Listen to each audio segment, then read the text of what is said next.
புத்தகம் 3 தெய்வீக தாயின் புத்தகம். காண்டோ 1 அறியப்படாதவர்களின் நாட்டம் பக்கம் 307.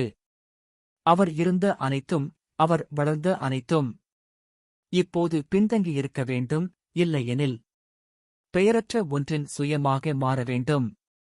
தனியாகவும் சிந்தனையின் பிடியில் எதையும் வழங்காத ஒரு அருவமான சக்தியை முன்னிறுத்தியும் அவரது ஆவி முட்டாள்களின் சாகசத்தை எதிர்கொண்டது. அவர் பாடுபட்ட வடிவ உலகங்களால் கைவிடப்பட்டது.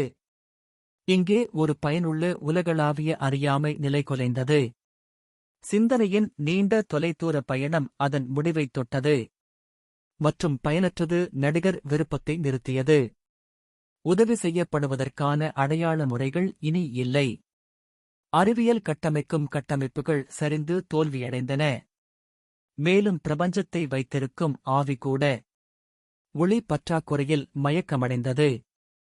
கட்டப்பட்ட அனைத்து விஷயங்களின் படுகொழியில் ஒவ்வொரு அழியக்கூடிய ஆதரவையும் கடந்து இறுதியாக அதன் வலிமையான தோற்றத்தை இணைக்கும் தனி சுயம் உருக வேண்டும், அல்லது மனதின் கவர்ச்சிக்கு அப்பாற்பட்டு ஒரு உண்மையாக மீண்டும் பிறக்க வேண்டும்.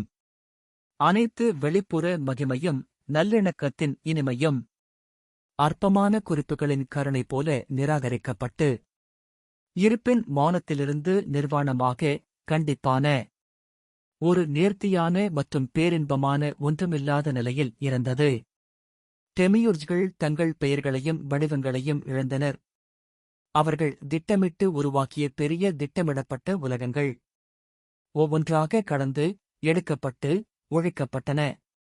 பிரபஞ்சம் அதன் வண்ணத்திரையை அகற்றியது, மேலும் உருவாக்கப்பட்ட விஷயங்களின் பெரிய புதிரின் கற்பனை செய்ய முடியாத முடிவில் தொலைதூர கடவுள் தோன்றினார். அவரது பாதங்கள் வாழ்க்கையின் அற்புதமான இறக்கைகளை உறுதியாக அடிப்படையாக கொண்டவை. சர்வ வல்லமையுள்ளவர், காலத்தின் தனிமையான பார்வையாளர், உள்நோக்கி புரிந்து கொள்ள முடியாதவர், வைரப்பார்வையுடன் புரிந்து கொள்ள முடியாத மரியாதையால் ஈர்க்கப்பட்டு தீர்க்கப்படாத மெதுவான சுழற்சிகள் அவற்றின் ஊற்றுக்குத் திரும்பின. அந்த கண்ணுக்குத் தெரியாத கடலில் இருந்து மீண்டும் எழும்ப. புத்தகம் 3 தெய்வீக தாயின் புத்தகம். காண்டோ 1 அறியப்படாதவர்களின் நாட்டம் பக்கம் 308. அவரது பிறந்த பலத்திலிருந்து எல்லாம் இப்போது அழிந்துவிட்டது. பிரபஞ்ச மனம் கருதும் எதுவும் எஞ்சியிருக்கவில்லை. மங்கத் தயாராக இருந்தது மற்றும் தோன்றியது. வெற்றிடத்தின் மீது ஒரு சாயல் மற்றும் திணிப்பு. இடம் என்பது மூழ்கிய ஒரு கனவின் படபடப்பு. அது முடிவடைவதற்கு முன்பு ஒன்றுமில்லாத ஆழத்தில் இறக்காத ஆவி மற்றும் கடவுளின் சுயம். அறியப்படாதவற்றிலிருந்து முன்னிறுத்தப்பட்ட கட்டுக்கதைகள் போல் தோன்றியது. அதிலிருந்து அனைத்தும் உழைத்தன. அது நிறுத்தப்பட வேண்டும் என்று அழைக்கப்படுகிறது. ஆனால் அது என்னவென்று எந்த எண்ணமோ பார்வையோ சொல்ல முடியாது.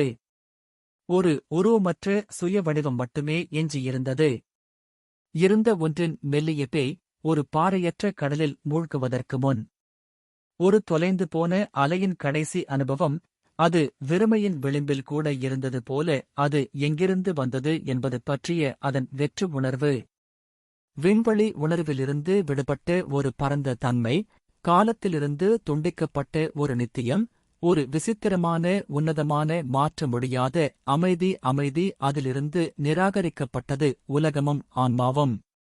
ஒரு அப்பட்டமான துணையற்ற யதார்த்தம் அவரது ஆன்மாவின் உணர்ச்சிமிக்க தேடலுக்கு இறுதியாக பதிலளிக்கப்பட்டது.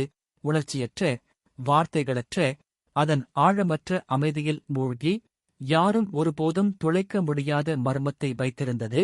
அது புரிந்து கொள்ள முடியாத மற்றும் அருவமானதாக இருந்தது. அதன் ஊமை மகத்தான அமைதியுடன் அவரை எதிர்கொண்டது.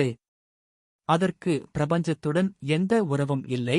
அதன் பரந்த அளவில் எந்த செயலும் இல்லை, எந்த இயக்கமும் இல்லை. அதன் மௌனத்தால் சந்திக்கப்பட்ட வாழ்க்கையின் கேள்வி அவள் உதடுகளில் இருந்தது. அறியாமையால் தண்டிக்கப்பட்ட உலகின் முயற்சி நிறுத்தப்பட்டது. அமானுஷ்ய ஒளியின் அனுமதியை காணவில்லை. அறிய வேண்டிய அவசியத்துடன் அங்கு மனம் இல்லை. நேசிக்க வேண்டிய அவசியத்துடன் அங்கு இதயம் இல்லை. அனைத்து மனிதர்களும் அதன் பெயரற்ற நிலையில் அழிந்தனர். இரண்டாவது இல்லை. அதற்கு துணை அல்லது சகா இல்லை. அது மட்டுமே தனக்கு உண்மையானது. புத்தகம் 3 தெய்வீக தாயின் புத்தகம். காண்டோ 1 அறியப்படாதவர்களின் நாட்டம் பக்கம் 309. சிந்தனை மற்றும் மனநிலையிலிருந்து பாதுகாப்பான ஒரு தூய இருப்பு. பகிரப்படாத அழியாத பேரின்பத்தின் உணர்வு. அது அதன் வெற்று எல்லையற்ற ஒற்றை மற்றும் தனித்துவமான, சொல்ல முடியாத ஒரே இடத்தில் தனித்து வாழ்ந்தது.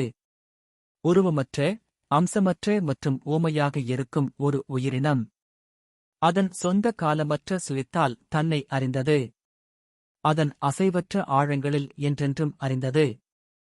படைப்பற்ற, படைக்கப்படாத மற்றும் பிறக்காத. அனைவரும் வாழும் ஒருவர், யாராலும் வாழாதவர், வெளிப்படுத்தப்படாத திரைகளால் பாதுகாக்கப்பட்ட ஒரு அளவிட முடியாத ஒளிரும் இரகசியம். மாறிவரும் அண்ட இடைவெளிக்கு மேலே உறைவிடம் உச்சம். மாறாமல் ஒரே மாதிரியானது. ஒரு அமைதியான காரணம் மறைவானது. ஊடுருவ முடியாதது. எல்லையற்றது. நித்தியமானது. சிந்திக்க முடியாதது. தனியாக. 3ஆம் புத்தகத்தின் முடிவு. காண்டோ 1.